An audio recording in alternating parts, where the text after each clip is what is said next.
मतलब भारत चीन के बीच में सारे दरवाजे खोल दिए जाएं। यह स्वयं राजीव गांधी फाउंडेशन की रिपोर्ट में लिखा हुआ है 2009-11 में। क्या यह सब एक सोची समझी रणनीति के तहत हुआ कि भारत और चीन के बीच का ट्रेड इंबैलेंस 33 टाइम बढ़ गया इनकी सरकार में?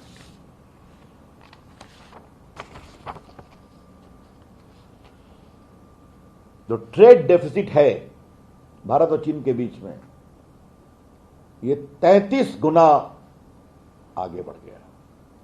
The trade deficit between China and India, because of all this lobbying by the Rajiv Gandhi Foundation, after they received a bribe from the Chinese embassy, and the way they comprehensively campaigned for free flow of FTA in all respects, showed this great rise.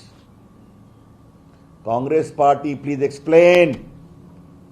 Congress party जवाब दे कि चीन के साथ इतना प्रेम क्यों बढ़ गया था कि पार्टी के साथ एमओयू हो रहा है, राजीव गांधी फाउंडेशन को चाइनीज एम्बेसी पैसे दे रही है और आपके द्वारा इंडो चाइना की एक स्पेशल स्टडी की जा रही है और उसमें कहा जा रहा है कि चाइना के साथ फ्री ट्रेड एग्रीमेंट कॉम्प्रिहेंसिव होना चाहिए और ये दोनों पक्षों के लिए उचित होगा, हित में होगा। यह है बड़ी कहानी। एक समय कांग्रेस के राज में इतनी बड़ी जमीन दे दिया चीन को और 10 साल के शासन में चीन के सामने घुटने टेके हुए थे कांग्रेस पार्टी के लोग।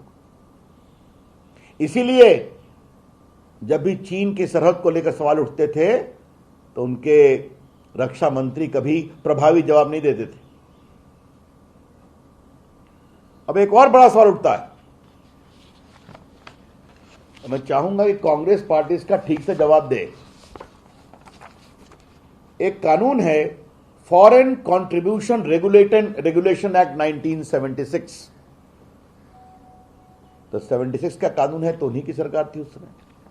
फॉरेन कंट्रीब्यूशन रेगुलेशन एक्ट, इसमें धारा 4, 5, 6 और 23 को मैं बताना चाहूंगा।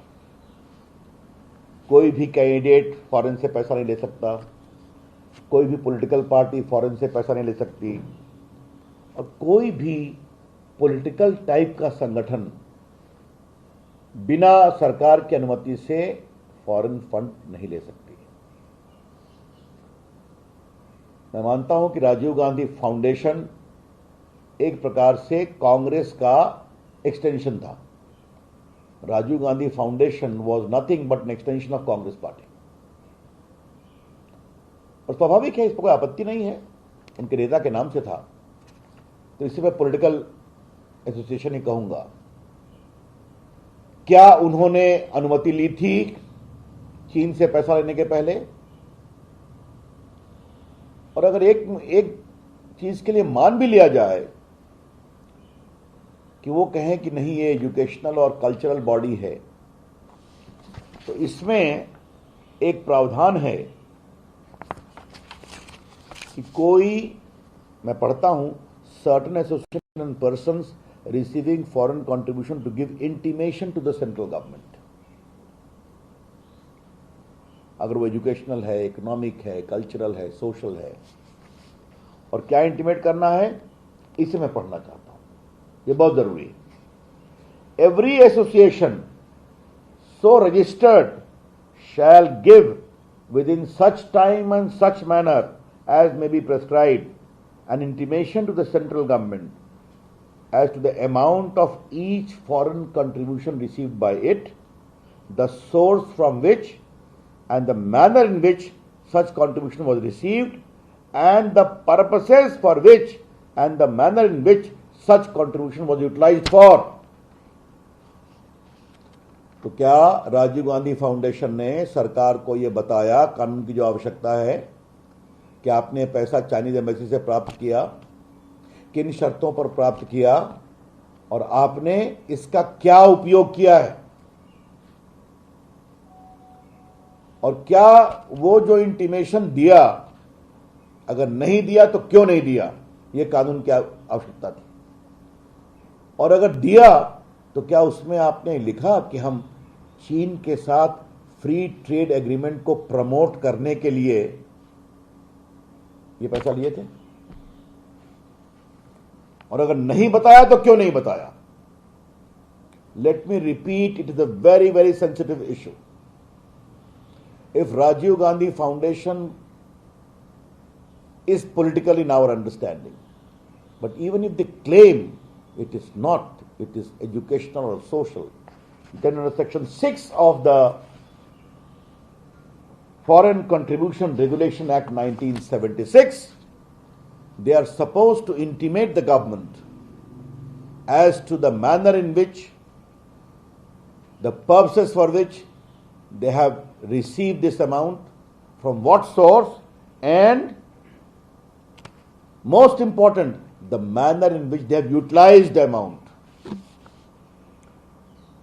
Has the Rajiv Gandhi Foundation intimated the government about it? If no, then why not? Second, have they in their intimation conveyed to the government that the money which they have received from Chinese embassy is being utilized to undertake study to promote free flow of free trade agreement? If they have not said so, why they have not said so? तो Rajiv Gandhi foundation ने चीनी embassy से पैसा ही नहीं लिया, कानून की अवहेलना भी की, सच्चाई को छुपाया भी. तो बीजेपी ये जानना चाहती है कि ये क्या पक रहा था, ये क्यों हो रहा था. और ये बताना इसलिए जरूरी है कि फॉरेन कंट्रीब्यूशन रेगुलेशन एक्ट 1976 की धारा 23 में एक बात का प्रावधान है, punishment for the contravention of any provision of the act. अगर कोई इस कानून के किसी प्रावधानों का उल्लंघन करेगा तो उसको 5 साल की सजा होगी.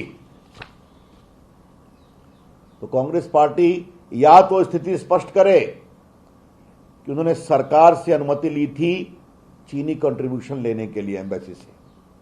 अगर ली थी तो क्या कह के ली थी, अगर ली थी तो किन शर्तों पे ली थी, और अगर ली थी तो धारा 6 के अनुसार आपने सरकार को बताया कि हमने इसका ये उपयोग किया है.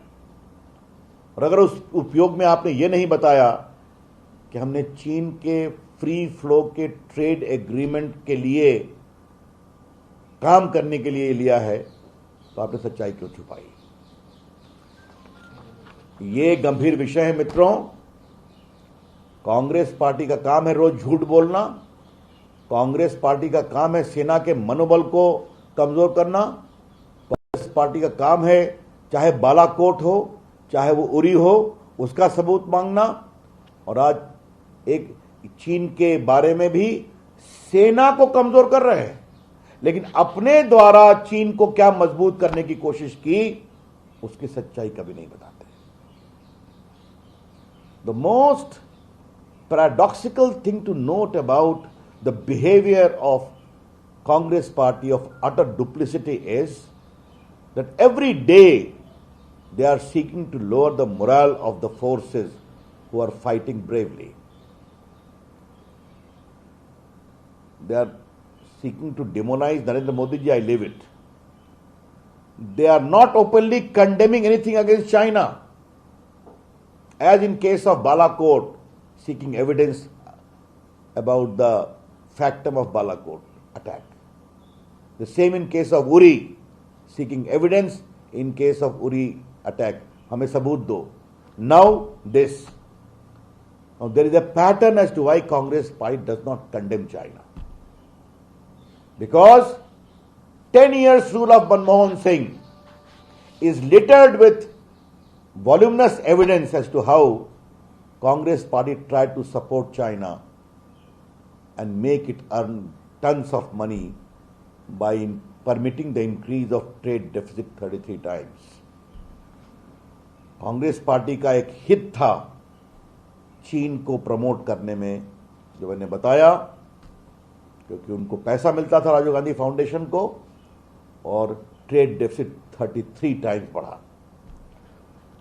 तो आज देश को इस सच्चाई जानना चाहिए, गैर कानूनी काम करने में कांग्रेस पार्टी माहिर है, और ये भी, लेकिन देश के हितों के साथ ये समझौता, और एक ऐसे संगठन जो भारत के पूर्व प्रधानमंत्री के नाम पर है, राजीव गांधी, और जिसके सेक्रेटरी जनरल भारत के एक दूसरे पूर्व प्रधानमंत्री हैं, जिसमें कांग्रेस के बड़े बड़े केंद्र सरकार के मंत्री मेंबर्स हैं, वहां पर इस तरह से चाइनीज एम्बेसी से पैसा लेना, कानूनों का उल्लंघन करके, इसकी हम भर्त्सना करते हैं। देश इसका जवाब चाहता है, और हमारे पास और भी बहुत मटेरियल है। हम बताएंगे कि राजीव गांधी संगठन और कांग्रेस पार्टी के क्या क्या संबंध रहे हैं, बताया जाएगा। Thank you.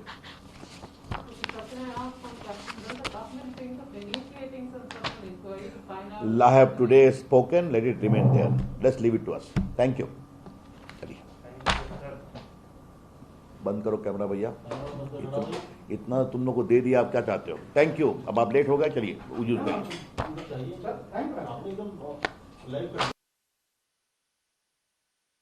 राजनीति, खेल या बॉलीवुड, तमाम खबरों से अपडेट रहने के लिए हमारे चैनल को सब्सक्राइब करें और बेल आइकन को जरूर दबाएं।